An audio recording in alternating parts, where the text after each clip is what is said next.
Okay, and I'm going to put the spotlight on Lynn, Dr. Bufka. So I'm really excited for everyone to be here to hear our talk from Dr. Lynn Bufka on the future of training in health service psychology. This is a joint venture between Hawaii Pacific University and the Child and Adolescent Mental Health Division. We have a lot of wonderful folks here today from across the state in with regard to pre-service training. And we have folks from across the nation, bringing their perspectives on, APA's direction as it affects kind of the future of how we train psychologists in health psychology. So I'm very excited that all of you are here. I'm going to quickly introduce Dr. Lynn Bufka. She is a senior director and she's a senior director of practice transformation and quality at the American Psychological Association. The Practice Transformation and Quality Department focuses on the development and implementation of programs and policies related to supporting and expanding opportunities for professional psychology. Current areas of emphasis are evidence-based practice, clinical practice guideline development, and gathering real-world practitioner information. Dr. Bufka is an advocate for science. Good morning. Advocate for science to support practice and practice-based evidence to inform research and policy. Dr. Bufka frequently serves as a media spokesperson for APA on these topics, as well as clinical topics, stress, telepsychology, and other policy matters relevant to professional practice. Prior to coming to APA, she was affiliated with Boston University and the Center for Anxiety and Related Disorders, and served as the Associate Director of Doctoral Clinical Training Program and Director of Practica Training at CARD. Additionally, Dr. Bufka is a Maryland licensed psychologist and continues to provide treatment and clinical consultation on a limited basis. Dr. Bufka received her PhD in psychology from Boston University, and she is a fellow of APA's Division 12 Society of Clinical Psychology. I'd like to give a warm welcome to Dr. Bufka, and I will be sharing her slides. Welcome. Thank you so much for that really nice, gracious welcome. And I really appreciate that, Dr. Okamura. It's very nice to be able to say that, but I always usually just say Kelsey, right? And I usually have everyone just call me Lynn, is able to share the slides for me because it allows me to also see your faces and little tiny pictures on the side of my screen. So I appreciate everyone who has their camera on. For anybody who's on the lecturer side of things, you know how much nicer it is to actually talk to faces as opposed to black boxes. I will do my best to be engaging. My child is a graduating college senior this year, and we were just having a discussion about how much better the faculty are doing this semester compared to a year ago at being engaging in their lectures, but he still has a couple of classes where it just is not working so well. So I will do my best to be engaging while we have our conversation today. So my husband is extraordinarily disappointed that I am not physically delivering this talk to you in person, because he will tag along for any possible trip to Hawaii at any moment ever. I think in his long range plan, that's where we may end up at some point, but we'll get the kid through whatever he's doing next before we move across the country, across an ocean. So today I'm going to talk about the future of training in health service psychology. This is not all the answers at all. This will give you some sense of what the thinking is happening at APA about this, but it is an iterative process. We are really shaping this future together, and I hope our conversation will get us all thinking about what does it mean to be a psychologist. And I'm going to be talking in particular about psychologists in health service psychology, those of us who are trained to provide mental and behavioral health services and oversee direction of services, do research in that domain. But we'll be talking about why that role is critical and valuable. What do we need to be thinking about for the future in that arena? And when we are thinking about that, what do we need to do to get there? How is that going to happen?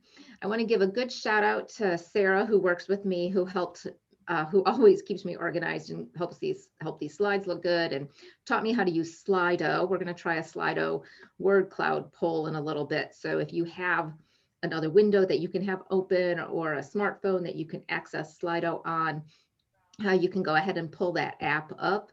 The QR code for it is hashtag Q247, but that will show up on the slide when we get to it as well.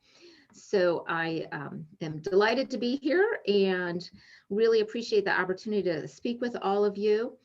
And while we're talking today, I'd like you to be thinking about what is it that health service psychologists really should be able to do, because that's what we need to have in mind when we think about the training. We want to make sure our training lines up with where we think we're headed in that space. So there's 4 main areas that I'd like to cover. Talking about the value of psychology itself as a discipline, not psychologists, but psychology. What's the distinctiveness of doctoral training in psychology? What does that offer? What's happening nationally in the space around psychology and education, and what are some of the actions that APA is taking? And then ultimately, what are the implications for the future? What is this going to mean for us as an organization at APA, as a field, for people in education, people who are training, and for those of you who are students and thinking about what you're going to do next? I just talked with an undergraduate, University of Maryland, in their intern-like program that they're doing in our virtual world, as she was thinking about what does she want to do after she graduates. And so for those of you who are undergrad, we're going to have to do it different. Uh-oh, I hear somebody in the background. So just a reminder, if you haven't muted yourself, please do so. So just for those of you who are students, to really think about what you're anticipating your goals are, and how does training in this vein really fit with that, so that you're making the most informed choices about what's happening next for you. So, it didn't quite work. We'll have to figure this out. I think you have to do presentation mode, Kelsey, to make slide 3 work for the Slido to feed into it. But while Kelsey's trying that, maybe I'll actually log into Slido myself. If you go to Slido, if you have that access, and the question is for you to think about what is the value of psychology?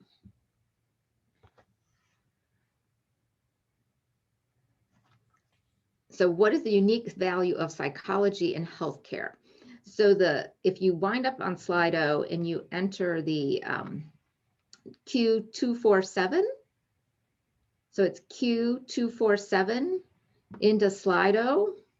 I'm going to see if it works on my end and if the word cloud works. Yeah, sorry, Lynn. I got out a couple times and it's not loading on this end. I'll see if I can, while you guys are typing in your responses, I'll see if I can make it work and just quickly share my screen on that one. This is all about being flexible.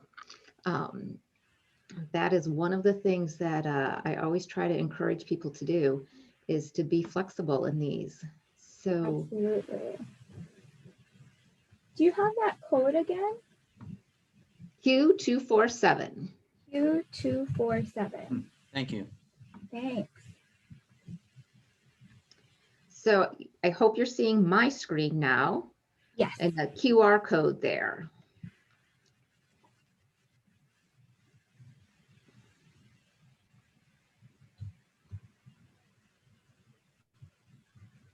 So I'm seeing some words pop up, so that means it's working. Effective treatment, cohesion, reduce healthcare costs, increase adaptive health behaviors, increase access, whole person care, measurement, healthy mental statement.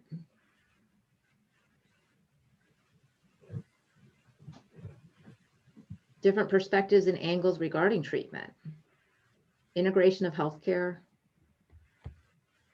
Okay, so this last one gets at my heart: broad understanding and application of psychological science.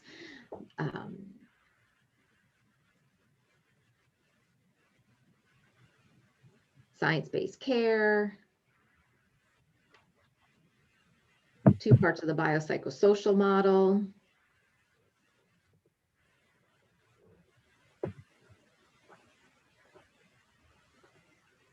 efficacy, effective treatment, knowledge of treatments that work.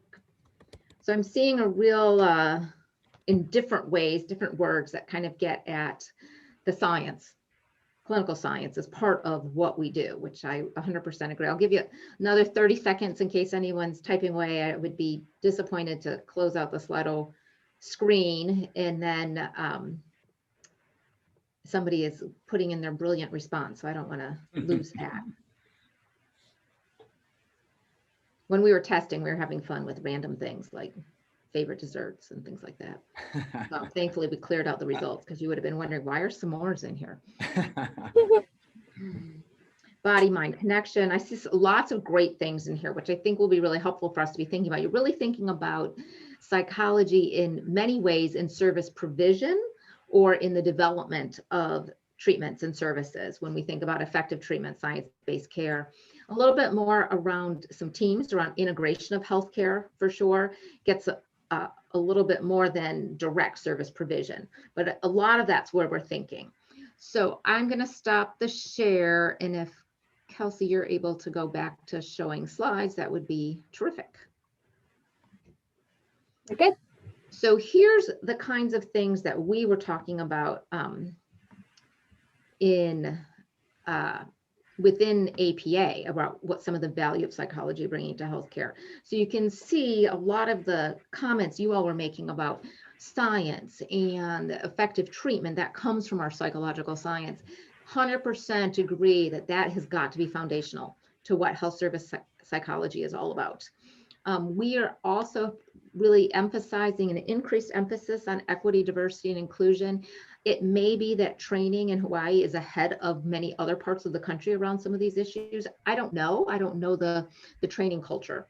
But this is something that is definitely an increased emphasis we're seeing in training programs and a real need, and we'll get into why it's a real need. The interprofessional skills, people were talking about that in terms of integrated care. Psychologists are often in positions where they are working with other professionals, whether they're physicians or nurses, a connection to population health. Population health is a term that not everyone is particularly familiar with. I thought Wikipedia actually had a really nice definition of it, in that population health is defined as the health outcomes of a group of individuals, including how health outcomes are distributed within the group. So it's an approach to health that really tries to focus on health of the entire population, not individual health. And really looking at health outcomes, patterns of health determinants, and policies and interventions, which is really where my work does the most, is around policies and interventions as it relates to healthcare. APA is definitely doing more emphasis in the area of population health. It's also something that we see psychology as being particularly well suited to in terms of thinking about mental and behavioral health across the healthcare system. And many of you are touching on the direct service provision value that psychology brings to healthcare, but there's also these broad professional skills that psychology is bringing to healthcare settings as well. And we'll get into a little more detail on that. But part of the reason I list psychological science at the top of this is because all of us who have gone through doctoral training, certainly, if we are not producers of science, and some of us will be, we are certainly very good consumers of science. And I think this extends through the educational path to the undergraduate, master's and undergraduate level as well. And it's all sorts of science. And if anything, there's many things we've learned in the past year with the pandemic, but one of the things that has been abundantly clear is how much of the population struggles with understanding science. And that's an important role for psychology and for others trained in science to be able to bring to the population about how science works. And why in March 2020, we were all told, don't worry about masks, keep those for the healthcare providers. And then a month later, we were all told to wear masks. And many people in the population were like, wait, you just changed your mind. Well, part of that's because our science and our understanding of COVID evolved. People trained in science understand that process far better than the persons who are not trained in science. And we have I really do think that as a discipline, we have some obligation to work hard to communicate understanding about science. And it's not only about traditional treatment research, but also things about outcomes, programs, how things get implemented in healthcare. All of that science is really critical and something that many other disciplines just don't have the same base that we have in that arena. So it's an incredibly important part of what we do. I guess it makes us a diamond with Sarah's little graphic up there. That's our value. I like this. I want to thank my colleagues in APA Center for Workforce Studies. They have, the next 3 slides come from them, and they have done some interesting work looking at what the public, what employers, what the world outside of psychology values in the kinds of degrees we bring. This particular slide was done by an organization called MZ. They are a labor market analytics organization. And MZ looked at databases of job sites, digital profiles on LinkedIn, websites, all kinds of things like that, pulling profiles of individuals with psychology graduate degrees. And they had almost 190,000 individuals with master's degrees, and they had about 37,000 with doctoral degrees, and then they pulled a group from that to have the total numbers here, where they looked more closely at what individuals who held these degrees promoted as their particular skills. So you can see that there's quite a bit of overlap, which I would hope that there would be, between individuals who earned a master's degree, a clinical psych master's degree, and I'm assuming it's a clinical, including counseling and schools, people who are promoting themselves in that space, and then doctoral degree holders. And you can see a lot of overlap. Psychology is a main skill, psychotherapy, mental health, but then you see other things like leadership, management, psychological evaluations, clinical research as being key skills that they were found in this job vein. Then the next slide is an analysis that was done by my colleagues at APA, looking at the job advertisements that APA gets and what are the terms and words that are most covered there. And if you look at the skills that really come out on top are teamwork skills, leadership skills, communication skills. So it's not even looking at skills specific to health direct service provision and things like that. It's looking, maybe because I wasn't answering. It's so just a reminder to mute yourself, to check that you're muted. I think the girl texted Patrick, and then to make sure everything was right with the cake. I can't find her in the list. Yeah, well, I'll hold on a moment. Thank you. There we go. Thank you. So just these were the top skills that came out in the ads: teamwork skills, leaderships, communication skills. And I want those of you who are educators thinking about how much you are training students in these skills. If this is what employers are looking for in advertising for in their doctoral students, is this what you're training in? And then also you have cultural awareness, organizational skills, analytic skills, critical thinking. My experience with psychologists is we think we're all great communicators, but I'm not sure we're always great communicators. There are a lot of lessons we could learn in that domain about how to be good communicators. What does it mean to be a leader? What does it mean to work in a team? We've got great research in psychology in this area. What is it we're teaching our students? Because these are clearly areas we're going to need skills in the future, in the way work is going to move forward. And of course, this work was done before the pandemic hit. I would venture to say that technology skills might be up there a little bit higher in these lists as well. And we'll want to think about that for what the future of training really needs to look like. And then if we go to the last slide, where this really sort of contrasts the two databases here, right? So the upper part is what APA's summary of the major skills APA's finding. The bottom part is what MZ, the external organization, is finding. And you see a lot of overlap here. So for those of you who are educators, I really want you to think about these skill domains what's happening in training and how those are being promoted, because that's going to be critical for the future and the kind of places that we anticipate students are really going to be able to excel when they move into the workforce. I'm not sure. I personally don't feel like I was ever overtly trained in leadership ever. I now have a title called Senior Director. One would think I'm a leader because of that, but I did my first leadership course last year ever. So I would say a lot of it I kind of learned along the way, but it would have been really helpful to have some explicit discussion and guidance around those principles along the way that I'd never had before. The other thing that I find interesting from this is leaders within APA, and many of you were talking about the science base of our discipline, yet that's not showing up so much here, unless perhaps in the critical thinking, problem solving, analytical area.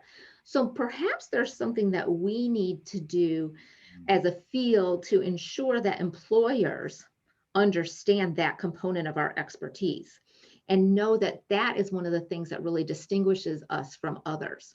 So I think that's a little homework for us as a field to really think about in terms of that aspect of what we need to do. So then let's think about what's distinctive about doctoral training. I'm going to get into some of the questions around master's training also. But at this point, psychology and APA certainly has defined psychologists as holders of a doctoral degree. That's to use the title psychologist in APA policy and in most state regulations, not all, one must hold a doctoral degree. So what's distinct about doctoral training? We've got lots of mental health providers out there who do not necessarily earn doctoral degrees. We have individuals who earn master's degrees in psychology. What's the difference in doctoral training and other kinds of training that might occur? I mean, fundamentally, that we are producers and utilizers of research. That is a big part of doctoral training. Most programs require a dissertation, many require a master's thesis. This will differ somewhat depending on the kind of programming you're in, whether it's a PsyD program, a PhD program, but there will be a definite emphasis on producing research, utilizing research, understanding how research is developed, and using that scientific literature to inform decision-making. So I've increasingly been thinking about the scientific literature, not only for treatment decision-making, but for other kinds of work, right? So what's the scientific literature tell us about good communication? That's really critical right now when you're talking about virtual worlds and how do you manage teams and organizations. So some of the things that I'm learning from the scientific literature around this is how important it is to have transparency in decision-making and communicating that decision-making process. That's part of the science that should be informing our decision-making process. Certainly, when you've gone through doctoral training, you've had the opportunity, because it's multiple years of training, to really learn a range of independently provided psychological services. So whether it's psychotherapy, whether it's assessment, whether it's consultation, and then learning different components of that, whether it's neuropsych testing or intelligence testing, whether it's treatment for anxiety disorders, or whether it's treatment for serious mental illness, there's opportunities to have a breadth and depth of training in a lot of different kinds of services. I certainly grew up in the field in the era when we were really talking about how assessment is a cornerstone of the discipline. In fact, if you know your history of psych, you know that that was one of the things that really distinguished psychology from, say, psychiatry, in terms of our emphasis on testing and assessment and evaluation. And that's something we really need to hang on to. That does distinguish us from other related providers in this arena. But we also need to take that assessment, evaluation, and measurement beyond assessment, evaluation, and measurement of the individual or the family, and be thinking about that in terms of programs. Be really integrating it in terms of outcomes and assessment, evaluation of outcomes, that there's other domains that we probably are not touching on as much in our skills that we really can do. We also wind up learning a fair amount of how to intervene within systems, develop and evaluate programs, skills to manage. Many doctoral training programs have opportunities to have people do some supervision of more junior students along the way, or participate in teams of training where you will sort of learn and have the opportunity to observe what the postdoc is doing relative to the senior graduate students, relative to the more junior students. Those are all the opportunity for an indirect transfer of skills. We can make it more overt in how we teach it. And of course, we have a code of ethics that really talks about the importance of maintaining competence as part of our ongoing professional world. The ethics that we have that guide our decision making, that guide how we think about our professional roles. So these are some of the distinctiveness of what's really part of our doctoral training. And all of this comes together that I would argue makes doctoral psychologists particularly equipped to adapt to the complicated, messy, real-world settings that we often find ourselves in, to not only deliver effective care, but to efficiently identify problems and appropriate solutions and implement those solutions in those messy, real-world situations. So that's kind of the aim where I hope a lot of us are going with doctoral training, and the kind of range of possibilities it provides to us in this domain.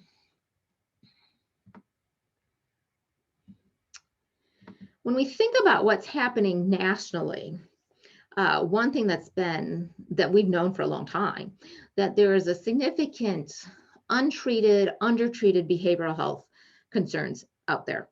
When you do national surveys, you find lots of people reporting mental health concerns, but never having treatment for it, or never getting appropriate treatment. We know that increasingly in depression and anxiety in particular, people get medications from a primary care provider and don't even see a behavioral health specialist. And primary care providers, unfortunately, often are underdosing or inappropriately dosing, so that people aren't even getting the appropriate level of medication in those kinds of settings.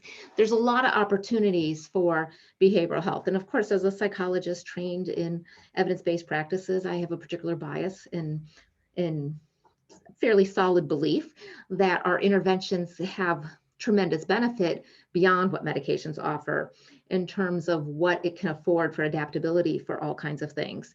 If you think about people who've successfully been treated for anxiety disorders and have really learned some of the lessons that good treatment provides them, they were probably in a pretty good position to sort of roll with some of the roller coaster of the past year in a way that others may not have been. For those who've not had their mental health needs met in the past year, it's certainly been exacerbated by the COVID-19 pandemic. We have been doing annual surveys at APA for over a decade on stress in America, and the data is pretty overwhelming for the kinds of stresses people are reporting right now, particular to COVID, but also in terms of everything that's been happening around Black Lives Matter. And now we're seeing everything related to AAPI hate and what's happening there. How are psychologists prepared to take what they know and appropriately intervene given this complex array of challenges facing our populations right now? That is clearly something that we need to be able to address in what we're doing and how we're training. So our workforce has to be prepared to meet these needs. We have to be able to think about how do we respond to the increasing diversity in our society, and how do we think about this at a population level? Because clearly individual treatment by doctoral psychologists is not going to get us there. There aren't enough of us. There's too many issues that we need to face. So we need to think beyond that in terms of the kinds of skills and what we can bring as a discipline to addressing these concerns. So some things that are happening at APA, in February of this year, APA approved its standards of accreditation for accrediting master's programs in health service psychology. APA has accredited doctoral programs since the 40s at least, and has never accredited master's programs. We have standards, not accreditation standards because they're not necessary for undergrad, but we have standards around education for undergrad. We had nothing in this space in between, yet thousands of people graduate annually from programs with earning a master's degree in psychology or related fields. And it's having a real impact on some of our doctoral training programs and some of our psychology departments in general who maybe don't have a doctoral program but have master's programs. And I'll say a little bit more about that on the next slide, but that's a recent change, but there's implications because of that. In January, we hosted an assembly on the value and distinctiveness of the doctoral degree in psychology as a first step to trying to get at these questions around future of education and training in psychology. We plan to have a bigger summit in October of 2021. The Assembly Steering Committee was really interesting. We had tri-chairs. We had education practice in the future, where our tri-chairs, Nadja Fowd, Michael Hendricks, and Mary Fernandez, who Mary's the current chair of APAGS. So she was our future tri-chair, really pulled this together. And then we used a process of trying to look at what are the kinds of expertise we need to be thinking about, whether it's advocacy, whether it's competency knowledge. We wanted to have diversity in terms of career stage, early career, senior career, students. We particularly wanted to include individuals from counseling psychology programs because of the KCREP accreditation programs that are happening. But we were looking at diversity across our field. We were looking at individuals. We had individuals who work in various kinds of education and training spaces, whether it's master's training, internships, supervision, ethics. We had individuals who are in independent practice, people who are in institutional practice, integrated care, and people who work in regulatory spaces, all coming together to talk about specifically the value and distinctiveness of the doctoral degree in psychology. And then we're looking for multiple opportunities to continue this discussion around these issues. If you are not familiar with APA, we have acronyms. I think we have a 7-page document of acronyms alone. So I will try to get acronyms popped into the chat, or unmute yourself and quickly ask if I use an acronym and you're not familiar with it. CORE, C-O-R, is the Council of Representatives. That's kind of APA's Congress.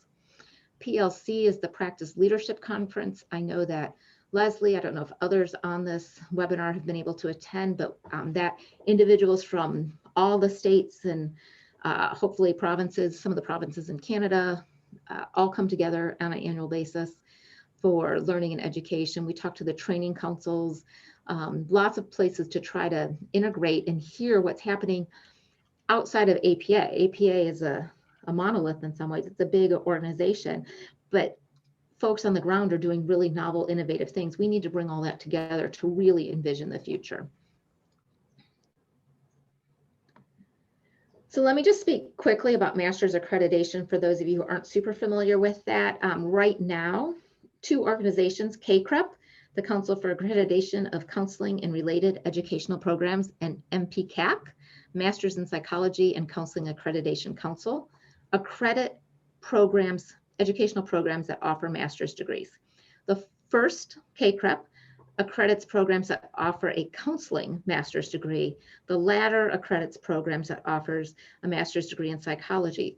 Very few master's psychology programs have gone for the MPCAC for whatever reason. Many programs that were originally housed in counseling psych departments have KCREP accreditation, but KCREP has evolved such that it is not a psychology, it's a counseling program, and it has implications for the faculty in those counseling psychology departments around who they hire, who works in those programs.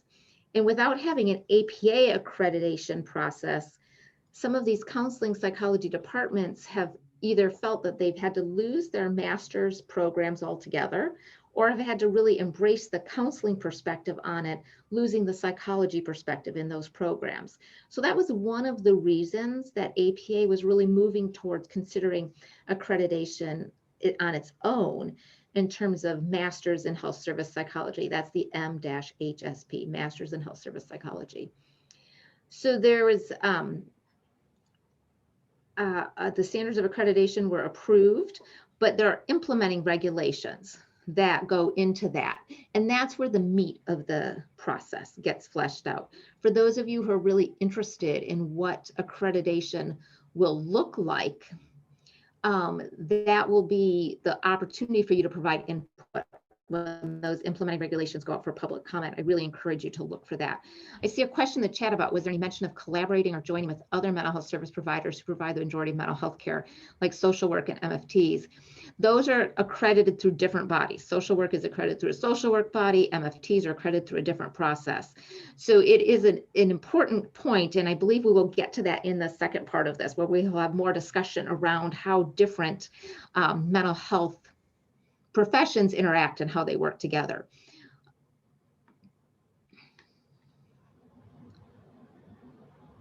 So there's been some work on what are the kinds of competencies we expect. So we've got two documents from the SOA, or the Standards of Accreditation. These are both APA documents. You can see that the kinds of competencies expected of individuals who graduate with a master's degree and the kinds of competencies expected of those who graduate with a doctoral degree are very similar. What will differ is the depth of competency expected and the breadth. So for instance, we may expect that individuals who graduate with a doctoral degree have a much more nuanced ability to use APA's ethics code to make decisions, to know what's in there, to guide decision-making in the organizations that they work, than somebody with a master's degree who should know that the ethical code exists and abides by it, but is in less of a position to arbitrate sort of certain kinds of ethical considerations, right? The assessment intervention skills are likely to be broader and deeper from somebody who graduates from a doctoral program versus a master's program. And these are, and all of us, well, all of us who've been in the field for a while are familiar with different graduate programs who emphasize assessment more than intervention, who might emphasize certain kinds of skill sets. So these are sort of the broad competencies, and the details of what that will look like get specified in those implementing regulations. The third document, the HISPEC, which is how it's pronounced, it's Health Service Providers Education Consortium, I think it is, but the link is in the document. Also develop competencies.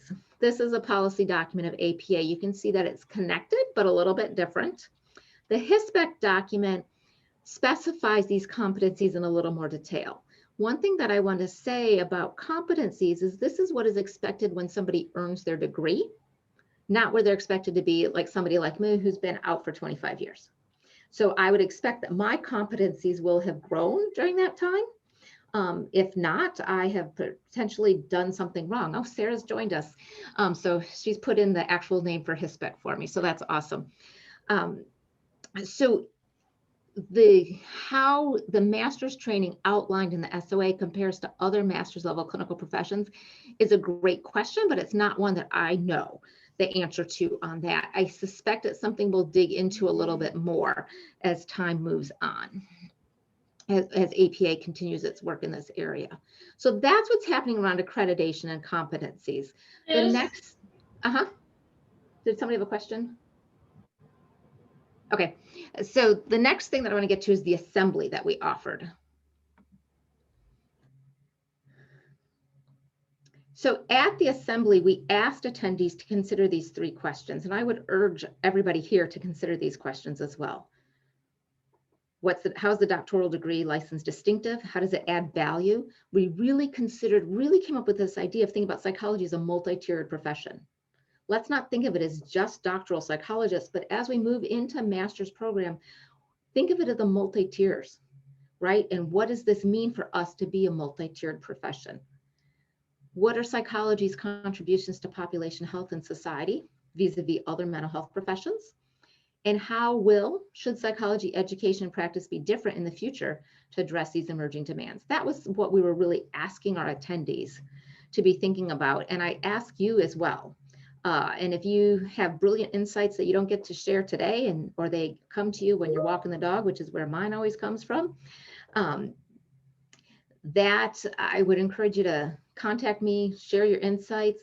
I've got my email at the very end. I would love to have more conversation about these questions. And the next slide gets at what some of the summary takeaways that we came from. So we've talked about the multi-tiered profession, the major skill areas that we talked about, but clearly that we are going beyond direct service provision at the doctoral level, and that we probably need multiple tiers to really advance population health. And that we may move to the point where those with doctoral degrees will perhaps be working with some of the more complex cases or treatment kinds of settings. And people with master's degrees may be working in more supervised settings, or working in other with less complicated care, although it seems like anytime you say anybody's less complicated in terms of treatment, then you find out 15 new things that they tell you as they're heading out the door, and it's more complicated than you realize.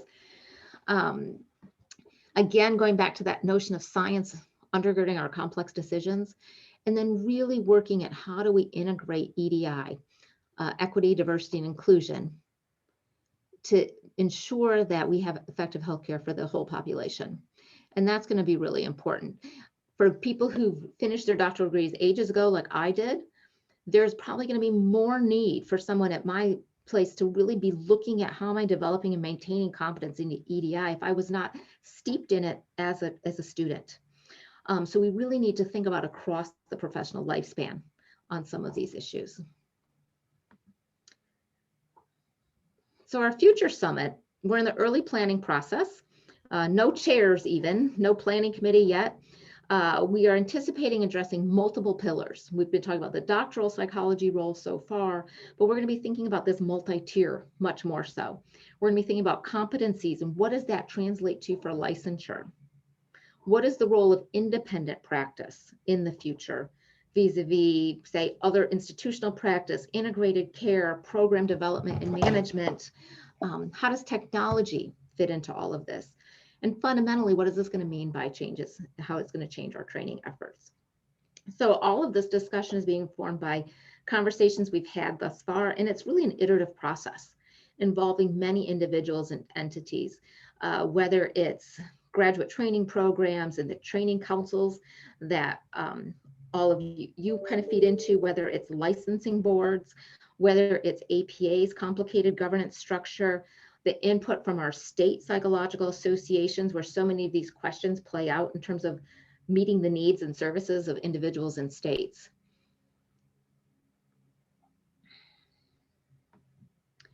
So some additional considerations that we're really looking at when we think about the future for education and training is how do we consistently delineate these multiple tiers of psychology across settings and across jurisdictions. And by jurisdictions, for anybody, for students, I'm talking about states and territories like DC. For the most part, the definition of a doctoral psychologist and what it means to be licensed as a doctoral psychologist is relatively consistent across all the 50 states and territories. There are 17 jurisdictions in the US that offer a license of some sort under psychology licensing boards for people with a master's degree. There is no consistency in the title. There is not consistency on whether this is supervised or independent. There is not consistency entirely in the scope of practice. We really need to get consistent around that to make it really clear how these tiers play out. We really want to think about how does this distinguish what doctoral practice looks like in regulations in the marketplace. And unfortunately, a lot of where doctoral psychologists' strengths lie, the way treatment gets reimbursed right now doesn't map onto what we do. You know, I could spend hours talking about how treatment gets paid for, and I won't. But that's really a challenge because the kinds of skills that we bring in terms of the collaboration, the consultation, doesn't fit well in a fee-for-service model of care. Yet that really does reduce overall healthcare use and healthcare burden. So we need to figure out models that help to ensure that kind of work happens in healthcare settings. And that to me winds up being some of the really exciting work that we do. We want to figure out how to really increase our cohesive understanding of what it means to be a psychologist. We all have different hats and ways of wearing this title. And that's wonderful. There's a lot of wonderful diversity in our field, but we also want to ensure that there's a cohesive understanding about what it is we do. So how do we ensure consistency across our training programs? How do we ensure thinking about preparation and credentialing for specialization within psychology? How do we best track our workforce data? And then finally, we've been thinking a lot about what is the doctoral scope of practice? What does this mean for things beyond direct service provision, and what's the critical aspects there? So these are areas that APA has really been thinking about and how that could implicate in terms of what happens next in terms of training. So the next slide gives some of the resources that are in the handout that you got there. So you've got how to find APA's Master's Competencies Task Force and information on that. The HISPIC document, the Health Service Psychology Preparing Competent Practitioners document, the standards of accreditation, the implementing regulations. All of us who work for APA know that our website is very difficult to navigate. So we always try to provide the direct links to resources to help you out in that regard. So you have that in the chat as well. And so some of the implications for this to be thinking about is how must psychology education and training change to meet these demands? What is it going to mean? How does technology fit into this? What have we learned as in the past year about technology? I, for one, know that I will very rarely see a person live in an office face-to-face in terms of the kind of practice that I do right now. I work with a lot of busy adults who find the convenience of telehealth tremendously beneficial in their lives. I also work with some college students who are not always physically located where they can see me. So I've got a temporary license in other jurisdictions right now, so I can see them while they're while I'm here and they're there. Technology plays a big role in that, but technology plays a big role in lots of other things that we do. The emerging apps that are happening, the stepped care that we can provide through web-based kinds of interventions that require minimal professional engagement early on. How does all that fit into how we think about and train what it means to be a psychologist? Who's providing direct services and who's providing the supervision, development, evaluation of those services?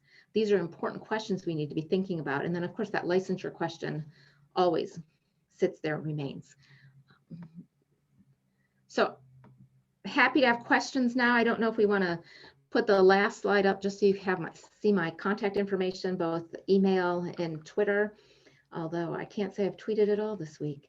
And I try to be a positive social media person and just promote factual scientific kinds of things and positive things and no trolling, but it happens to other people decide to do the same to me. And I have stories I could tell you about those things too. But I do think that it's something, I love the science moms who are out there trying to help people understand about COVID and everything that's happening there. I think that as psychologists, we have a lot of opportunity to get good messages out to the public about mental health and mental well-being too. So I encourage you to think about using social media in those ways that can be really beneficial to a larger public. So Kelsey, if you want to stop screen sharing, we can take questions on this specifically, or take a 2-minute break and transition to our panel, whatever you decide you want to do. Awesome. Thank you so much, Lynn. This was excellent to hear kind of the moving pieces and your perspective. I do want to open it up for questions. I think we can take a couple before we transition into the panel discussion. So if folks have questions, you can unmute or you can throw it into the chat.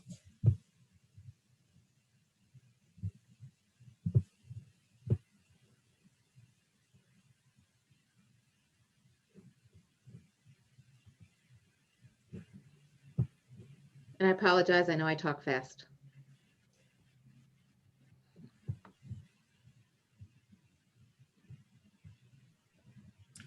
I'd like to ask a question.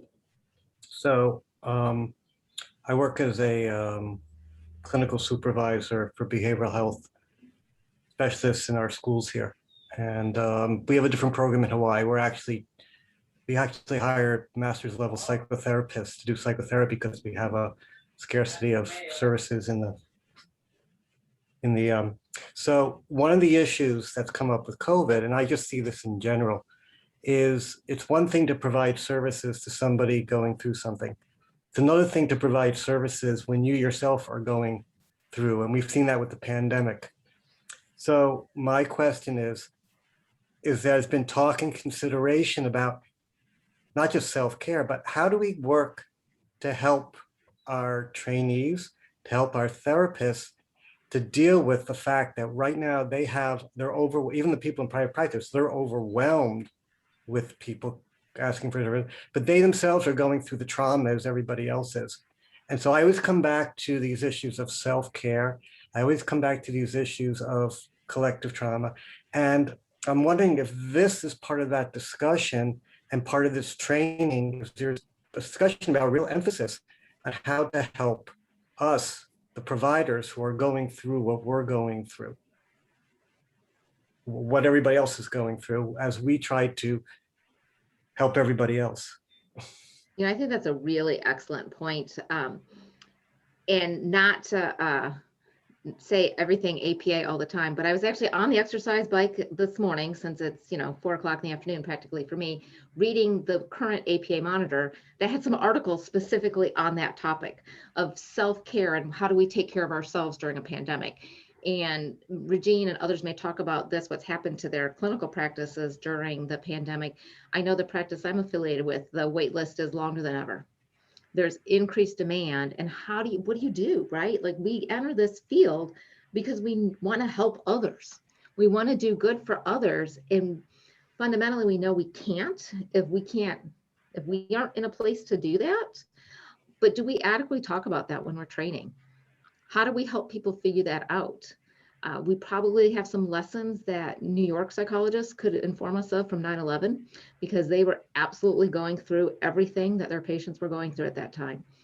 But this has now happened worldwide, and we really need to be thinking about that. I would love to hear people's thoughts on that. I know personally for me, I have talked about stress to the media a lot this year. And every time I do that, it's a reminder to me to check myself. Have I been getting enough sleep? I realize sleep isn't the answer to everything, but if you're not getting enough sleep, you're not going to be able to do the next things well. So I sort of check myself on my foundation. And I actually have a list here on my bookshelf of 7 words that have been important to me this year to maintain my core. I look for joy. I try to remember gratitude. I have learned to appreciate silence in ways I haven't before. I look for connection. Simplicity, flexibility, and kindness have been my 7 words that I've used to reorient myself. That's what I've had to do, but I am sure there are other really important ways others have thought about that. I guess my final thought on it is we have to learn how to say no. And we are terrible about doing that. And it's really hard as a student, because everything that gets offered to you, you think, well, I could learn so much from that, or that's going to be a great opportunity. But we have to say no sometimes. And I know that I was never taught that as a student. And my other concern with that is, as students, I remember when I was a student, my placements, I didn't have the skills to work with trauma at that point, from what we know now.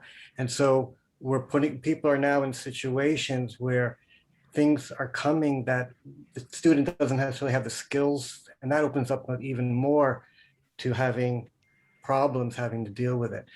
In our school system, you have a lockdown, therapist is in the lockdown, and then they have to go. So my concern is for everybody, especially for students who are still training, to deal with this kind of tsunami of intensity coming. I would hope, yes, that would be really, really looked at. I'm going to make a note of that. Take care of that, to really take care of them. Yeah, I think that's really critical. It's a really good point.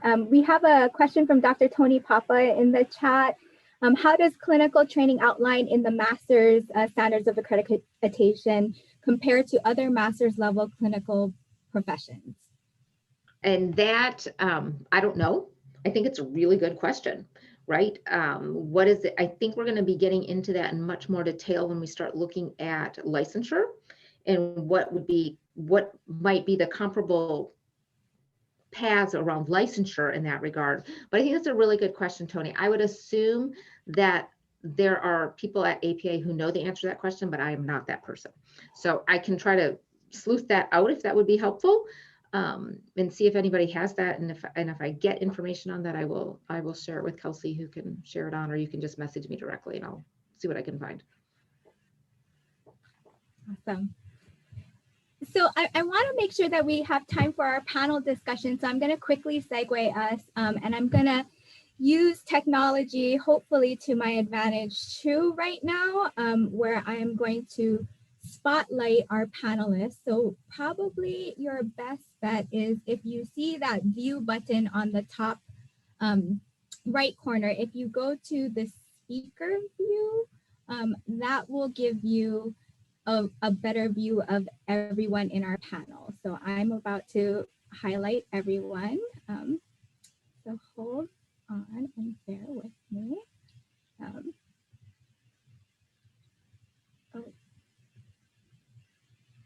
okay. There we go. Mhm. Okay. Oh,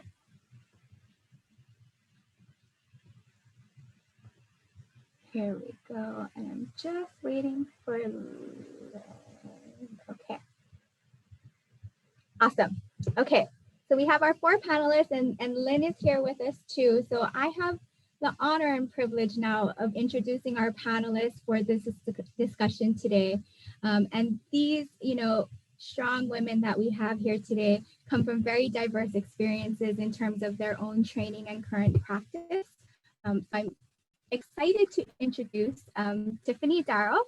She is a former foster youth who served on High Hopes Leadership Board for 7.5 years, advocating for systems change in foster care, and is also still serving as a young fellow with the Jim Casey Youth Opportunity Initiative that is nationwide. During her time in foster care, Tiffany received mental health services, which drives her ambition for her current work and future goals of maintaining a degree in psychology. Tiffany currently works as a youth partner with Epic Ohana and works directly with youth in CAMD services, Child and Adolescent Mental Health Division. Tiffany uses her lived experience to help the youth she works with learn to advocate for themselves and develop positive coping mechanisms. Tiffany is passionate about helping change the lives of youth she works with, and in her free time, Tiff likes to write poetry and go to the beach. I'm also pleased to introduce Dr. Charmaine Higa McMillan. She's a professor of psychology at the University of Hawaii at Hilo. Dr. Higa McMillan's work focuses on extending the reach of psychosocial interventions for youth. Specifically, her research interests include implementation of evidence-based services, training and professional development, and improving access to quality care in rural and underserved schools and communities. Dr. Higa McMillan got her PhD at University of Tulsa and is a licensed clinical psychologist in the state of Hawaii. And more recently, she became the director of the Masters in Counseling Psychology program with the emphasis in mental health at the University of Hawaii at Hilo. I'm also pleased to introduce Dr. Regine Galanti. Regine is a licensed clinical psychologist specializing in the assessment and treatment of individuals with anxiety and OCD, as well as young children with behavioral health problems, anxiety, and co-occurring disorders. She specializes in cognitive behavioral therapy and parent-child interaction therapy. She is the founder of Long Island Behavioral Psychology Therapy Practice in Nassau County, Long Island, and an author of Anxiety Relief for Teens, Essential CBTs, and Mindfulness Practices to Overcome Anxiety and Stress. I'm also pleased to introduce Dr. Leslie Slavin. She is our Chief Psychologist at the Child and Adolescent Mental Health Division. Dr. Slavin has years of service to the youth and families here in the state of Hawaii, starting many, many years ago before, during the Felix Consent Decree times. She's a strong advocate for youth mental health and is our clinical supervisor for all the psychologists within CAMHD. So we're really excited to have Dr. Slavin here as well. So just some kind of housekeeping. You're more than welcome to throw in questions into the chat as we go through the panel discussion. We also have some previously kind of generated questions that we'll go through, but feel free to make this as kind of informal and interactive as possible. So I'll start off very kind of broadly, and I'm hoping we can start with Tiff. Because it's so important, I think, when we're thinking about mental health services and we're thinking about this kind of broader impact in terms of training, oftentimes we don't spend enough time hearing from youth and customer and client voice.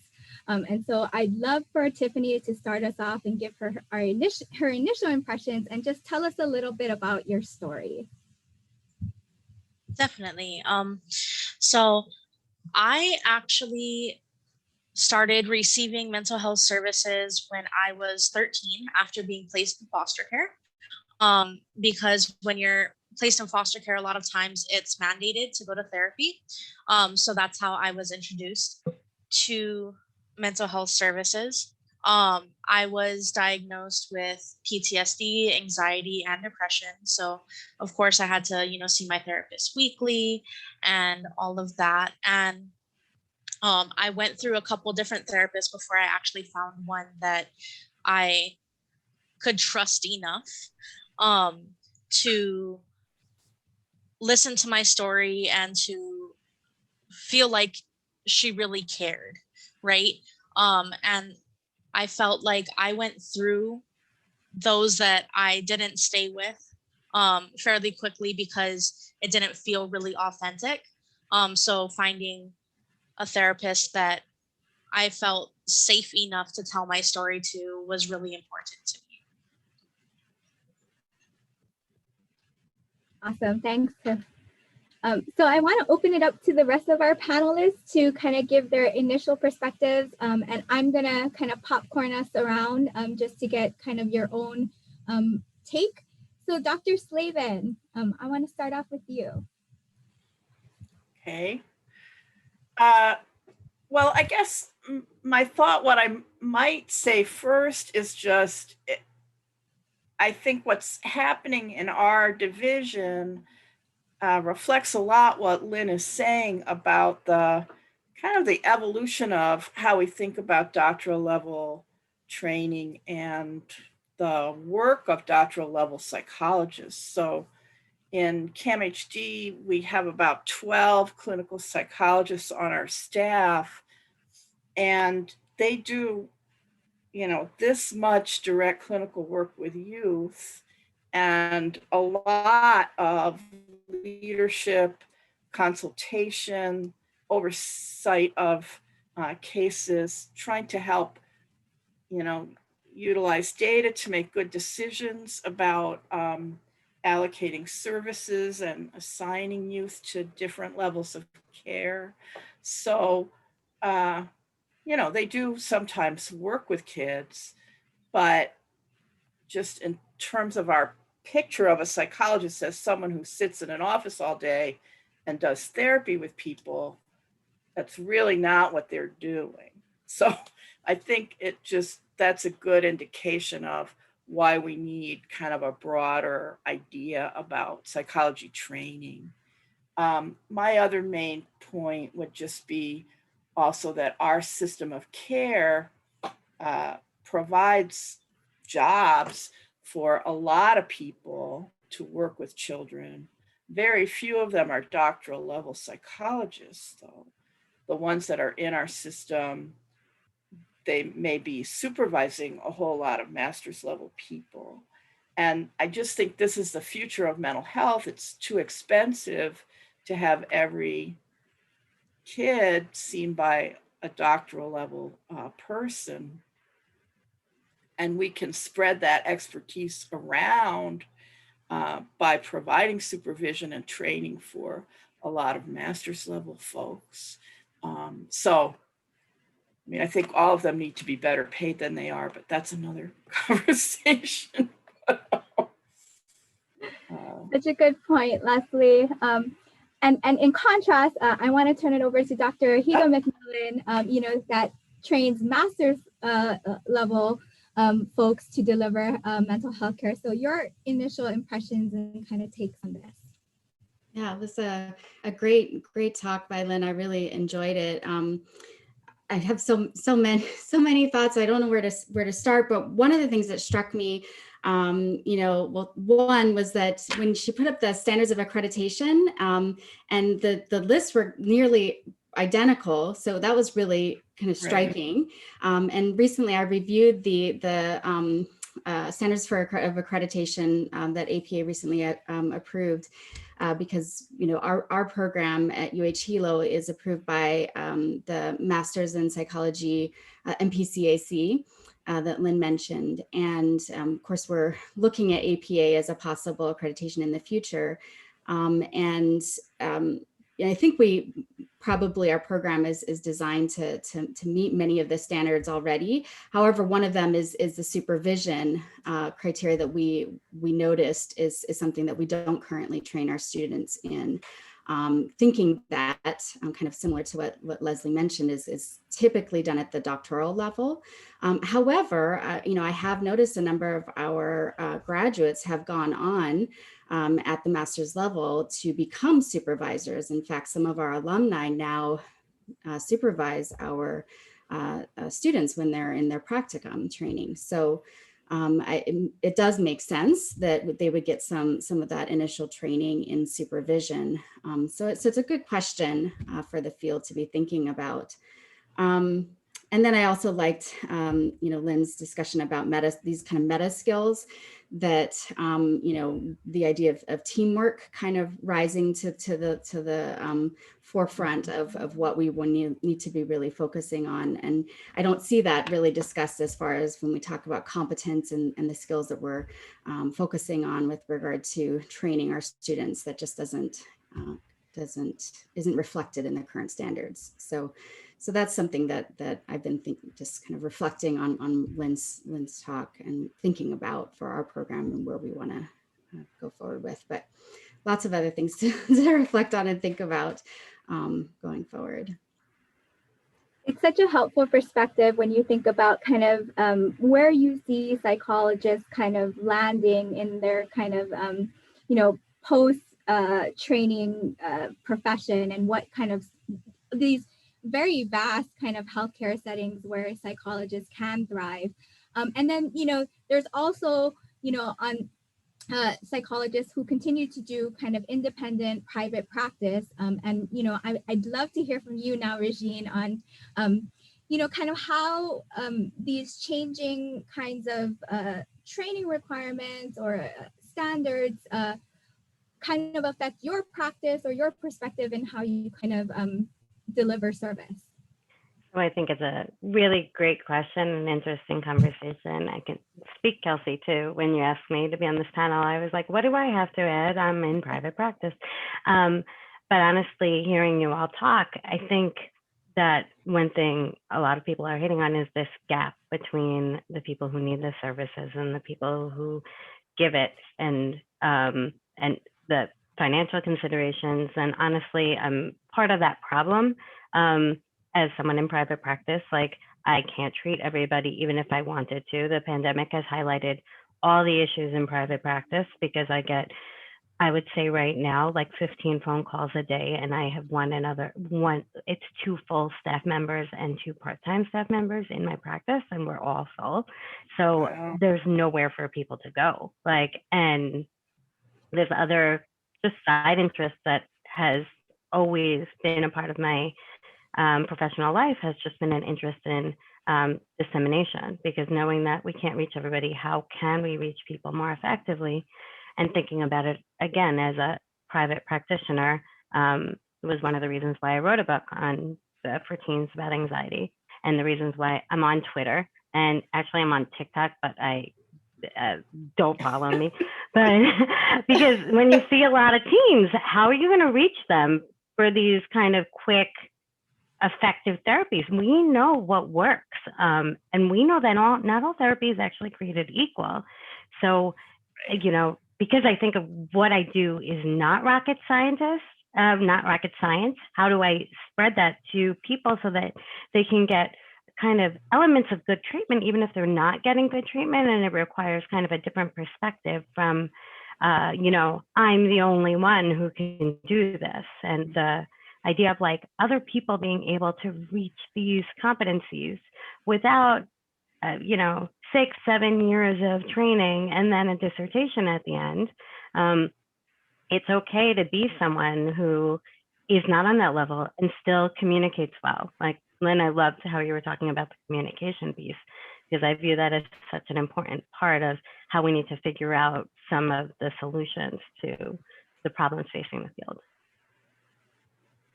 Really good point about reach, Regine, and I think that's exactly why we asked you for, on this panel is, trying to get our services out into the community where it's needed most is fundamentally our public health problem, probably of this century.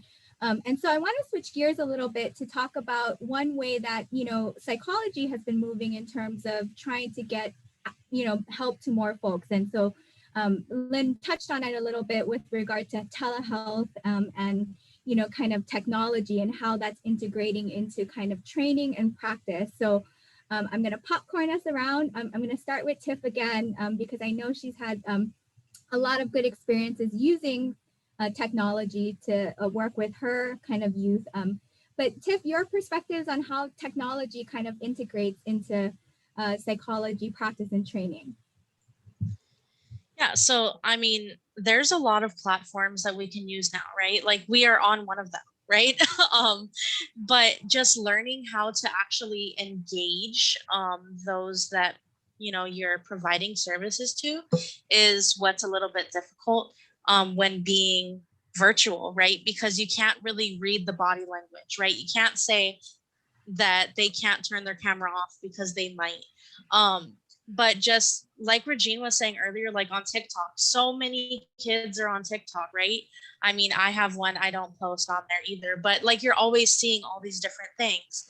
And for youth partners, like we have our Instagram page. So we're always posting about mental health things, like just other things that can kind of get the word out.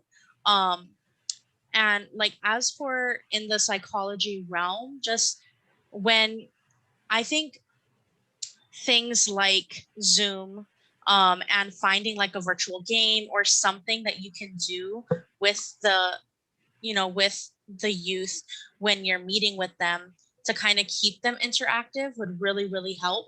I know I did a training a few weeks back with Youth Move, and prior to them actually starting the training series, they mailed out a packet. And there were all of these little gadgets so you could like use like to keep your hands busy, right? Because a lot of times when we're working with youth who have anxiety and like all of these other things, they need something to do, right? Here in Hawaii, like we say we're poragi, right? We talk with our hands. So like to keep yourself able to keep doing something, helps kind of keep you focused. So like they have like this little pea pod thing that I have right here, and there's a marble in it. So like you can just keep playing with it back and forth and kind of keep you focused. So maybe things like that, utilizing that, finding other like online platforms that you can create games with them. Like there's Kahoots, there's like all of these free online games. There's a app called House Party where you can actually lock the room so it actually is just you and that person. But you can play games like Uno, trivia, other things like that, things to really get the youth interested in what you're doing while you're talking with them, because you're not face to face. Because when you're face to face, it's a little bit easier, right? To kind of keep their attention on you. But when the whole world is happening around them and you don't know what their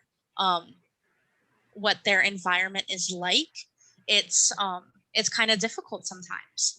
And so another thing too is to ask them, are you alone right now? Like, are you able to talk freely, right? Mm-hmm. Because they might not feel that they have the confidentiality to be able to open up and to actually talk about things that are bothering them or anything like that. So just keeping in mind all of those things, especially now that if they have siblings too, right? Then the siblings are home and all of that stuff. So just being really mindful of all of that.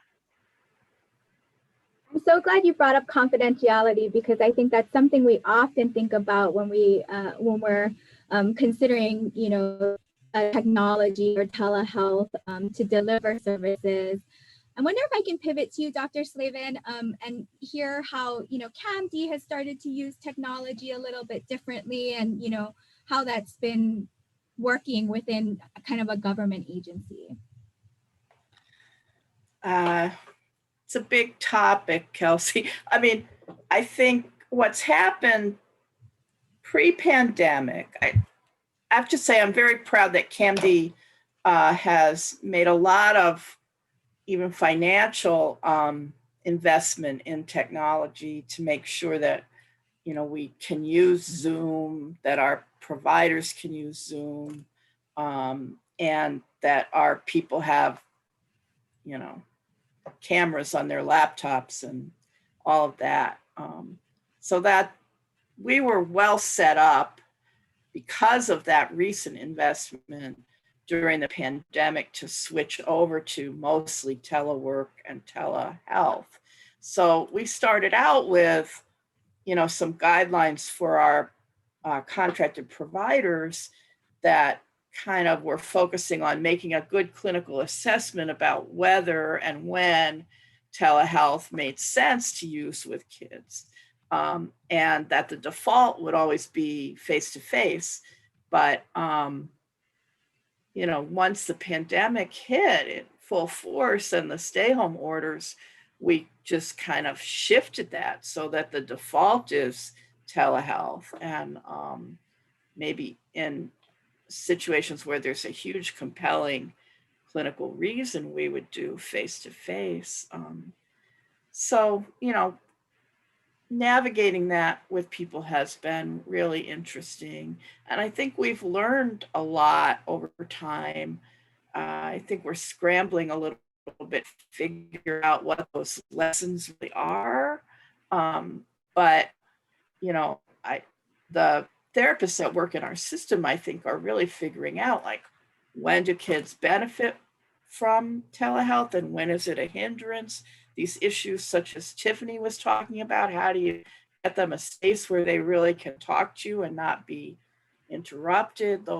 Solving those kinds of problems has been a big deal. The other major way we've been using it is for interagency collaboration. And I really think, you know, the ability to get everybody involved in a use case together with the family and the youth, to have a meeting about what direction are we taking, that's become so much easier when we're not driving all over the island to try to be in the same room. So that's been a huge benefit. And even the ease of doing a webinar to train on a topic that is really timely right now. We've been, I think, helped by that. So I hope that's enough. Absolutely. I'm seeing in the chat, Yeah, Dr. Nakamura saying delivery consideration should now be formally made as a part of training curriculum, even after COVID gets more under control. It's such a good point. I was going to ask that of, you know, Dr. Higa McMillan and Dr. Bufka, in terms of, you know, kind of training standards. You know, I think there's in, you know, the standards of accreditation, there's been kind of telehealth and in-person training requirements that, you know, these programs have to consider. And, you know, Lynn's just putting into the chat that the guidelines will undergo revision. But I guess let's hear from Dr. Higa McMillan first. How have you guys used technology and telehealth, both in kind of your courses and kind of your delivery of practice? Yeah, I'm so glad we're having this discussion. Like everyone, we transitioned to Zoom mid-course last year and have remained online. Our program did expand a few years ago, actually, to reach students on neighbor islands. And we were utilizing the University of Hawaii's HITS system, which meant that we were using classrooms at the campuses. So we would go to a classroom at UH Hilo's library, and then students on the neighbor islands would go to one of the UH campuses and would go to the classrooms. And so when the pandemic hit, we all transitioned to Zoom like everyone else. And one of the things that we actually found was that students particularly our neighbor island students, liked Zoom better because they didn't feel like they were kind of observing sometimes a classroom. And so we got some of the kind of, and we also liked the breakout rooms better. And so we're actually considering continuing with Zoom even after it's safe to resume. And part of our program also includes in-person visits to the UH Hilo campus when it's safe to do so. So when it is safe to resume travel, we'll reinstitute that. So that's part of just our program, but we did get some feedback. Our students had to completely transition, which I'm sure a number of the students who are on this call had to do, to transition their services to telehealth mid-course last year. And then our students right now had to completely begin their practicum training in telehealth. And some of them have been able to start in-person services, but with masks. And so that creates a whole nother layer of challenges, as you can imagine, since we do a lot of training in nonverbal behavior in our counseling skills class, but the facial expressions, can be limited by masking and social distancing. And when we talk about the importance of, physical, closeness when we're trying to build rapport and closeness in a therapeutic relationship. So a lot of that has changed. So as far as programmatically, we have built that into our first year counseling skills course. We've added modules to our assessment course on teleassessment, what you can and what you can't do. Actually teach our assessment course. So we tried to do the WACE. We talked about what is it like to do the WACE. It's hard. It's like nearly impossible. I mean, block design is totally out the window. It's just, you cannot do it. But there are some things that you can do, and so we had a good discussion about that,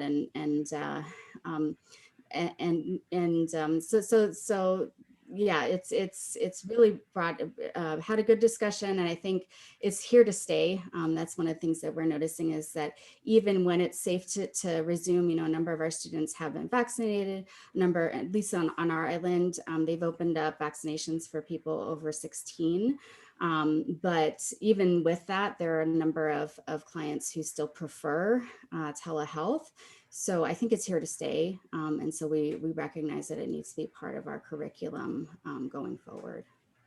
So, yeah, Dr. Nakamura made a really good point too about, maybe it should be a part of accreditation standards. And it looks like Lynn was mentioning that the guidelines on telepsychology are going to are going to get revised over the next few years to probably broaden, some of the standards around how we deliver care via telehealth. It's interesting because, all of your perspectives come from like a systems perspective, and you have a lot of kind of existing resources or structures or people to support kind of your decision making around telehealth. I want to pivot a little bit to Dr. Galanti, to Regine, to hear. I assume that you've had to go, telehealth, and so, how did you find resources and what kinds of decision points did you have to make? So I guess it's interesting. I think I was probably early to telehealth. This is some of the benefits of being in private practice, because if you don't take insurance, you can kind of have more flexibility, even if people are not getting reimbursed. So it's amazing that people then started getting reimbursed for telehealth. But again, seeing a lot of teens and young adults who move around. New York is a big state. So like if someone was staying in state, but moving literally 8 hours away, I could still see them. So I was probably more familiar with telehealth than other people. I would say it went from being 15% of my practice to now like 95% of my practice. So it was a big shift.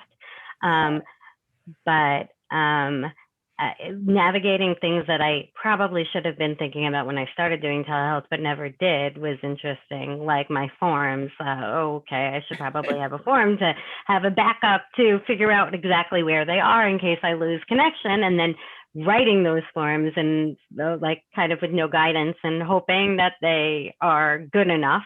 So it seems like that's been okay. But there are parts of telehealth that I love in terms of the flexibility with anxious kids and being in the space where they are, instead of me having to be like, okay, you didn't do your homework, but let's figure out how we can do like some version of your homework. Now it's like, oh, you were supposed to eat that food. Let's go to the kitchen, get that food, come back. Now we're going to do it in session, instead of them saying, oh, I forgot it. It's here. It's always here. So they can kind of take me with them, and I can see what the problem is. Or if I'm working with a parent and they're like, oh, there is no private space in this house, and then I can see that there's actually no private space in that house, and we can navigate how to fix that problem. So I really like that, definitely some pieces of telehealth, but I think it's definitely created a challenge of figuring out how. But I also think that there's some of these training standards kind of clinicians see it first. So you see kind of what's working and how, like, telehealth was always a part of my practice. Okay, so now it's 100%. I'm definitely zoomed out. I would like to be probably 50-50, but I would be okay if I never saw the inside of my office after 8 p.m. again. That would be wonderful. I always think that that's an interesting piece, that, like, you know, we are so much of a psychological, like, we rely on the science, but the science has to come from certain hypotheses that exist in the real world. And in therapies, sometimes that comes from just, you know, doing therapy and seeing what's happened. So I think that's interesting. Absolutely. Dr. Bufka, any additional thoughts? Well, I may have missed a little bit since you clearly saw my interruption, but we're back. It's clear that people want telehealth. Some of the things that we're working on at APA are ensuring that telehealth can continue to be paid for, because that was a big barrier prior to the pandemic, that there were lots of rules and regulations that limited how telehealth could be used and how it could be paid for. And, you know, our data tells us that telehealth can be effective. We've now had a grand experiment in demonstrating that we can use telehealth and do it, and things will generally be okay. The finer issues we need to figure out are, when do we need to be in person versus when is telehealth a good way of going? Those are some of the finer questions that we need to have. And I agree 100% that technology needs to be part of training, that needs to be integrated into it. There's been a work group at APA that's worked on competencies separate from the competencies and the standards of accreditation that really spell out in a little more detail what that looks like. And technology is very much a part of the competencies. So I anticipate that's going to be an expectation for training going forward, that we are more proficient in the use of technology. And it would get at some of the other issues, you know, the challenges that Tiffany talked about and what she needed from a clinician. She's really going to benefit from individual care. But there are things that Regine talked about where perhaps there are opportunities for some stepped care via technology that would meet some of the need that's out there that we don't even have right now. We don't have the capacity for that. That's partly because of how healthcare is structured in this country, but there are opportunities there that we could really be getting psychological knowledge and interventions out to a much broader population if we could figure out how to embrace technology to do that. Mm-hmm. Mm-hmm. And we're seeing more and more of that emerge as we see kind of these apps and, you know, websites where you can access care or text, you know, using different modalities of telehealth in order to reach a far, you know, greater audience and a lot more people. It's a really good point about technology. I'm going to switch gears a little bit to something that was brought up in your talk, Dr. Bufka, around kind of collaboration or joining with other mental health providers and disciplines. And so the question here, you know, the big picture question is, where does psychology fit with other mental health professions or disciplines like social work, psychiatry, etc.? I want to hear from Tiffany first, though, and I'm struggling with how to structure this question in a way that doesn't sound super provocative. But I guess, you know, in receiving services or advocating for youth for services, have you ever asked or could make the distinction of a particular discipline or a particular degree or a particular type of therapist? I mean, not necessarily. I mean, of course, like when I was receiving services myself, I was still a teenager, so I really didn't know like what type of degree I wanted a therapist to have, right? Or like a counselor or anything. So it wasn't a huge deal for me. And I think a great point was made earlier when Leslie was saying, you know, how CAMHD has these, you know, doctoral like psychologists, but there's also the masters, and like, you know, it shouldn't really depend on which level of that degree that you have, as long as the services can be provided, and as long as there's some sort of um you know, this is the type of service that the youth needs, and this is kind of like what their situation is, and like, you know, how to work with that, it doesn't really matter whether it's a master's or a doctoral, because of the fact that the youth won't be able to tell the difference either, right? They'll only know whether or not you help change their perspective on how they're feeling. So I think that that's the biggest part, is being able to find a way to relate with the youth that you're working with, really be authentic with them, um, not have that I know what you went through type of attitude when they're saying things, right? Because you honestly, as a youth that is going through all of these situations, right, has experienced trauma, has gone through all of these things, the last thing they want to do is hear from a professional, I know what you've been through. Because in their mind, they are the only ones who have been through that situation, and no one knows what they went through because they were not there, right? So the most that you can do is say, you know, I can't imagine how that made you feel, but if you would like to explain that to me so I do understand a little more, like that would get the youth to open up. So it doesn't matter which degree you have, just as long as you're being authentic and showing the youth that you are there for them and to help them.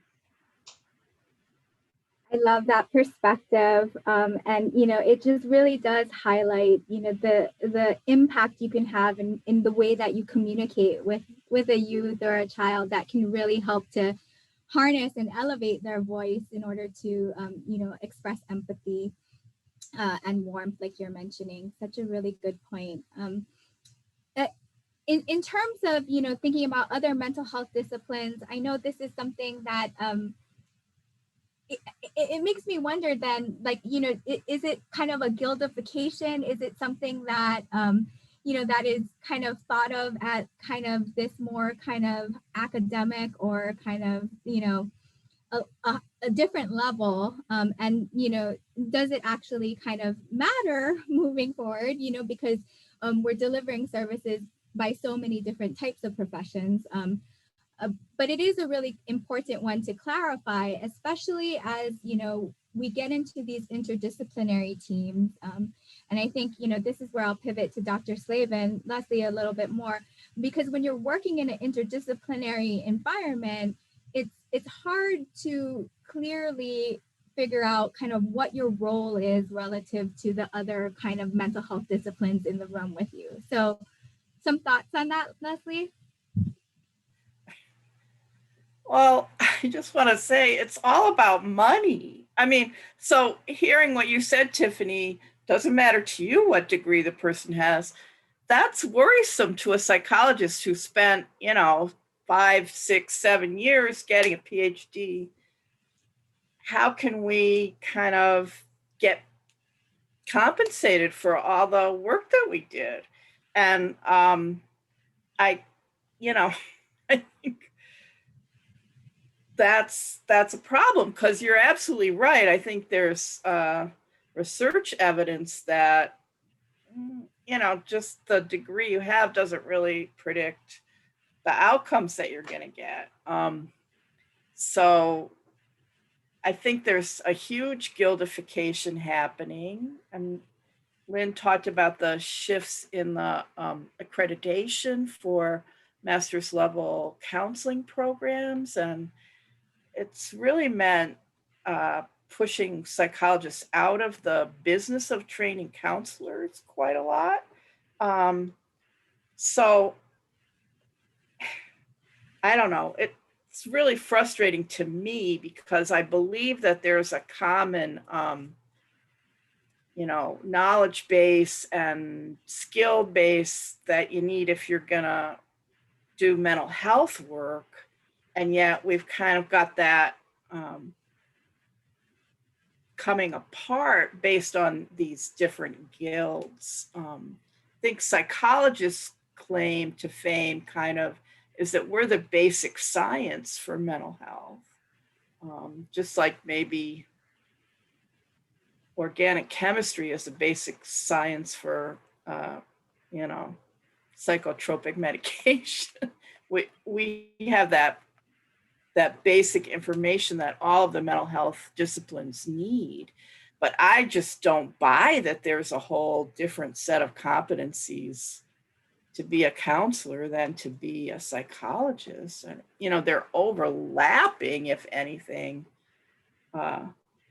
And I just don't think it's in the best interest of the public for those things to be very separate. But you know, it's because of our financial interests that we need to stake out our territory as a profession. And you know, I don't think we have to be totally embarrassed by that. That's just the way life works, right? We need to get compensated for what we do, and we need to be able to show that as a profession we deserve compensations. But I think those interests, the public health interests and guild interests, are in some dynamic dialectical tension at times. Charmaine, I'm interested to hear your perspective as someone, a trained clinical psychologist who is now in a counseling program, you know, training master's clinicians, kind of what your thoughts are. Yeah, well, I was just reflecting on what Regine was saying earlier, because having 15 people call her every day, I mean, there's more than enough work to go around, right? Like we, you know, this idea that we're fighting over work is just ridiculous in my opinion. There's so much need out there that we all just need to be focusing on getting, you know, the people to get help. And so it's disappointing when I see these kind of barriers going up. But Leslie's right. I mean, I have certainly seen it. And that was one of the reasons why our program went for the NPCAC accreditation, because we were basically pushed out of the KCREP. We weren't allowed to do it because we were housed in a psychology program. And perhaps because of the counseling psychology, the mental health counselor license in the state of Hawaii came last. We're in a kind of unique position because the way the law was written, the folks who go for that license can be supervised by any other mental health professional. So they can be supervised by a psychologist, an APRN, you know, licensed clinical social worker, an LMFT. So in some ways, our, you know, alumni, I mean, I see one of our alumni on the Zoom here, but I think get exposed, our students get exposed to a broader group of professionals and have to get supervised by other professional guilds. And so perhaps we're a little bit more open to that because we have to be. I don't know, but it is disappointing to see that going on, because I just think that there's such a broad need that we just need to all be out there developing more professionals to get out there and provide the services. That's just my opinion. Again, yeah, the reach and the need is definitely there. I'm seeing, oh, awesome. So Ellen, hi Ellen, had a question about nationally trends in terms of enrollment into doctoral or master's programs for psychology. And Lynn put in a resource there for the workforce studies that have been published. Lynn, other thoughts on this kind of guildification or how to kind of work in kind of this interdisciplinary setting? You know, I think it's a challenge, right? Because as a discipline, psychology has not consistently collected outcomes around what we do. And the data out there does not indicate that having a doctoral degree means that you have better outcomes, right? I'd like to think maybe we're more efficient. You know, we use our training and our science to sort of get us closer to the desired goals of our patients, but who knows? Like, there's nothing out there suggesting that we do that. So then what happens in terms of compensation is we get paid the same. And that's where people's frustration often winds up. You know, that if you've earned the doctoral degree and you're being paid the same for the services as somebody who has a master's degree or a bachelor's degree, and that's a very frustrating experience. It's part of the reason we emphasize some of the other kinds of skills that psychologists bring to places. So while direct fee for service, you may not get the fee differential. Maybe you will, depends on the payer, depends on how that works out. But you might be able to argue for those other kinds of skills you bring to organizational settings that might translate into compensation. That's part of what happens, right? You know, physicians are out there fighting tooth and nail to ensure that they're getting reimbursed at a level that they think is appropriate. And that's a level that's more than, say, nurses. So that's part of the reality, right? Like, and for those of you who are not in graduate programs right now, but are thinking that's something you want to do, you really should be thinking carefully about what you want to do with the end degree, so you can choose the kind of program you want to go into, because we know that there's a lot of debt for individuals who graduate from doctoral programs in psychology right now. And if what you really want to do is do direct clinical services, other degree programs might get you to the direct clinical services path with less expense. So that's one of the things that I think we need to help students think through as they're thinking about where they want to go.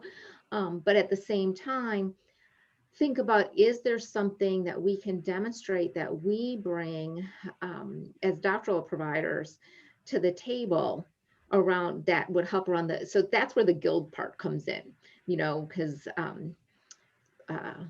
I don't know that anybody on this call knows her, but there's a psychologist in Minnesota, Dr. Bravada Garrett-Akinsanya, who will always say a sister's got to get paid when these issues come up.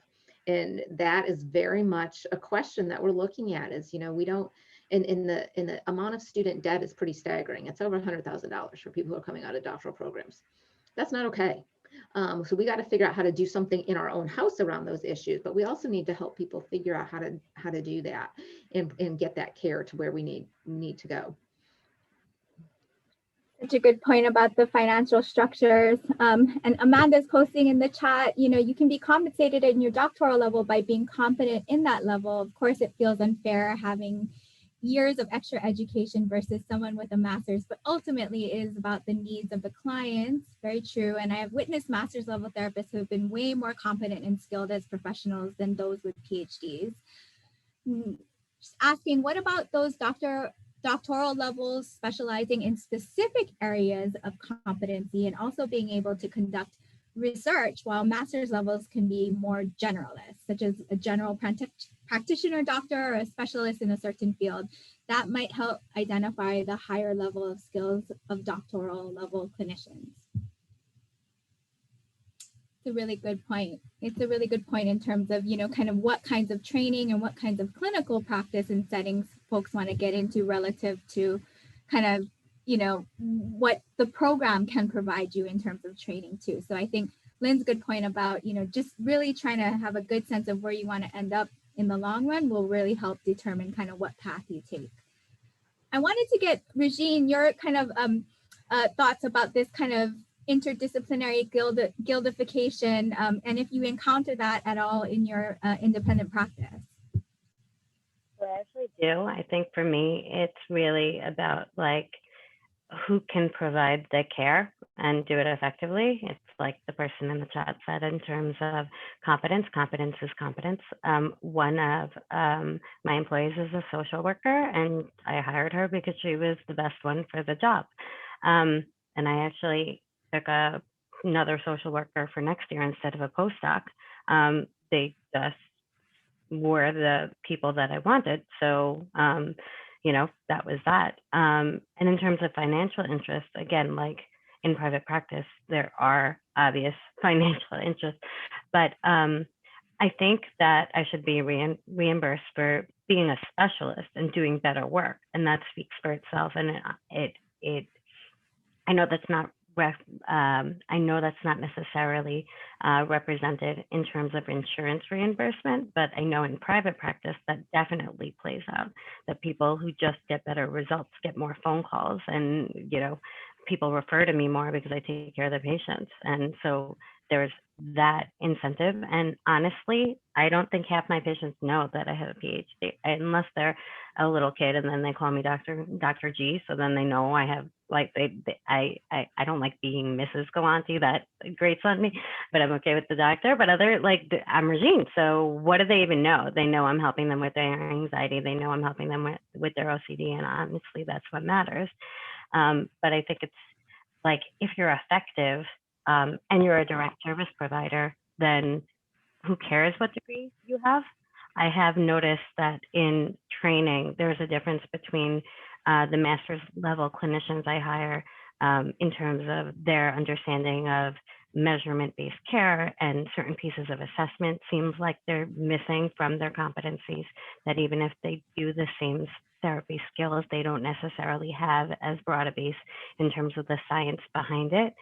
But honestly, I can train them up on that. So what's nice is, I think that as long as we all have that same goal of, we need to help people feel better and, be less symptomatic, have less anxiety, then it doesn't really matter, as long as we kind of keep that in mind, that broader goal. Like, as long as I am, I guess, legally allowed to sign off on your licensing papers, I will continue to hire master's level clinicians if I think they'll do a better job. Absolutely. I'm noticing the time, and I want to make sure that we come out of this with some kind of actionable next step. So I'm going to put all the panelists on the spot to think of one kind of actionable item or thought that you feel like would help us move kind of this discussion forward. It could be here locally in Hawaii, it could be nationally, it could be in your independent practice. Just one kind of actionable item. And while you guys are thinking, I'm not going to put you on the spot right away. I just want to quickly summarize kind of some of the themes that we heard today from Lynn and this panel. There's really an emphasis on kind of the basic science and the interdisciplinary skills within psychology, as well as teamwork, leadership, communication, transparency, cultural awareness, and critical thinking. And these are things that we kind of we can do better in terms of direct training for our students and our trainees. And there is also this emphasis on systems and program building, also thinking about payment structures and how they're kind of nested within healthcare settings and organizations that really influence, these bigger kind of outer setting constructs that really influence how we train and what we're training, and how the delivery of healthcare, mental health care, is provided to youth and their families and anyone in general. And then mentioned multiple times the emphasis on population health and really understanding kind of at a more macro level, how our services are really being delivered and how that's really impacting public health and not just kind of the individual in the room. So I really like that. And she tasked us with some homework. Dr. Bufka tasked us with some homework about, integrating more science into job advertisements for psychologists, and, thinking outside of the box in terms of where psychologists and different levels of psychology trained professionals can end up. And as always, we hear this a number of times. There's just a gap in getting treatment to places where we need. And so, talks like this and dissemination efforts on the Twitter and the TikTok, whatever those things are, I know what the Twitter is, the TikTok, those things are really important in order to get the science out to the community. Okay, so now I'll turn it over to you, our panelists. Tiff, I have to start with you. What is your one actionable item that you think would help us move this forward? I think the number one thing would just be practice authenticity, because, when you're working with youth, if you are not being 100% authentic, they can feel it, right? So being able to make them feel comfortable enough to open up to you so that they're not just saying what they think you want to hear, so that you can like leave them alone, right? So just being 100% authentic and just meeting them where they are. I love that, Tess. Leslie?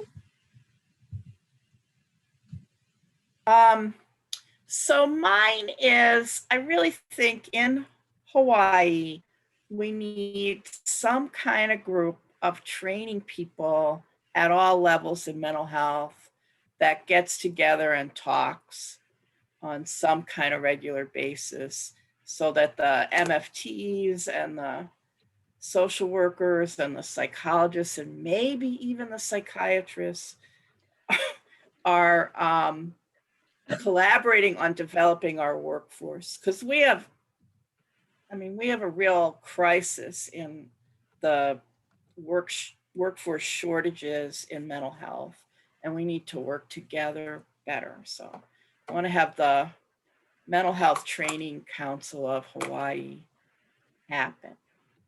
Awesome. Charmaine?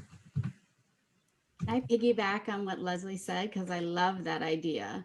I totally agree. That's something that emerges over and over and over again. We have a huge shortage of mental health professionals. That was one of the goals of our training program, specifically, was to help meet that shortage. And I think we are, helping, but I feel like we're just making small little chips, in this huge kind of big problem. And there's much more that can be done. So I am all there with you, Leslie. Happy to help be a part of that. Awesome. Regine? I think for me, it's about communication about what we know about mental health in whatever format works. So that could be talking to friends or social media. I am a big fan of using social media for this, but in non-jargon ways, like finding ways to talk about what we know in English. Such a good point. And Lynn? So I was going to just recommend that everybody go find the TikTok pasta and try it, because it's really, really good and is now the go-to recipe in my house. But I think what you're talking about is awesome. I think really important considerations. What I would love to see us happen in psychology, not only is to think about how do we work more effectively with other people other professionals in the mental health space, but also how do we utilize technology to our advantage so that we can ensure that the kid who is maybe on the edge of developing more OCD kinds of symptoms has access to a web-based program that helps them learn some skills and strategies to sort of not get to the point of the compulsive behaviors. And then if that's not enough, get them into that direct care, but to integrate that as part of what we do, so that it's not a threat to how we define ourselves, but really is just seen as one more tool. And I would want that to be across all disciplines, but I don't see how we're going to make the kinds of changes that we need to make to ensure that people get access to the right level of care when they need it, without taking advantage of working with all providers who are available in this space, and then using our expertise in really efficient ways, whether it's by capitalizing on technology, by getting outside of these models that it's a 45-minute session that I have with somebody. Maybe I am interacting with somebody asynchronously while they work with a particular project, but then, there's lots of other pieces that have to change, like how treatment gets paid for and how it gets structured and how it gets supervised. But I think that there are some opportunities here to really ensure that we have some really good science-based technology tools that translate what we know, that can be effective, that can supplement, adjunct, introduce psychology at points where people really need it, and hopefully not have things get to the point where really severe intensive care is the primary mode that we have to offer to people. I would like for individual psychotherapy to not be our first stop, but for that to be one stop along a continuum.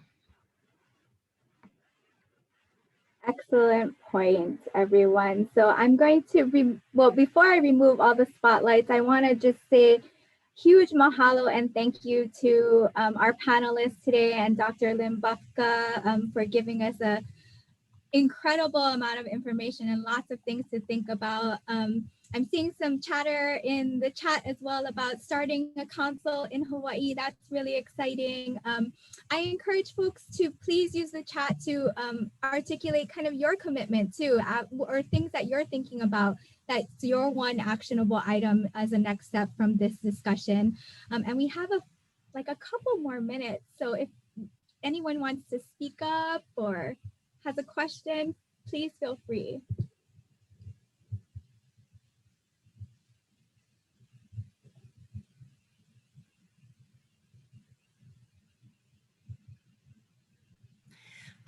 I can just respond to one comment in the chat about what can we do to start making a council happen in Hawaii. And it's an opportunity to talk for a second about our grant program, Data to Wisdom, which is helping to sponsor today's event. It's from the Substance Abuse and Mental Health Services Administration, from the feds. And I think, one of our goals for that grant project is to try to help with what we often call pre-service training for all of the therapists in our system. And so I think that group could potentially help bring a council together. So it's on our list. Absolutely. And I don't want to put our project director on the spot, but I will. I see her in the gallery today, so I'm gonna drop her email into the chat as probably a first stop, because we are thinking, the Data to Wisdom team is thinking about how to collaboratively bring training programs together, and Tia Hartsock, Roberts Hartsock, our amazing project director, is going to be heading a lot of these efforts. So please reach out to her. All right, we're right at the top of the hour. I think Lynn, it's happy hour, and Regine, it's past happy hour for you guys. It might be bedtime if you follow Dr. Daywald's bedtime routine. But thank you again so much for being with us today. To our participants, equally, thank you so much for being here, spending 2 hours of your day with us. We really appreciate it. And please take care and stay safe.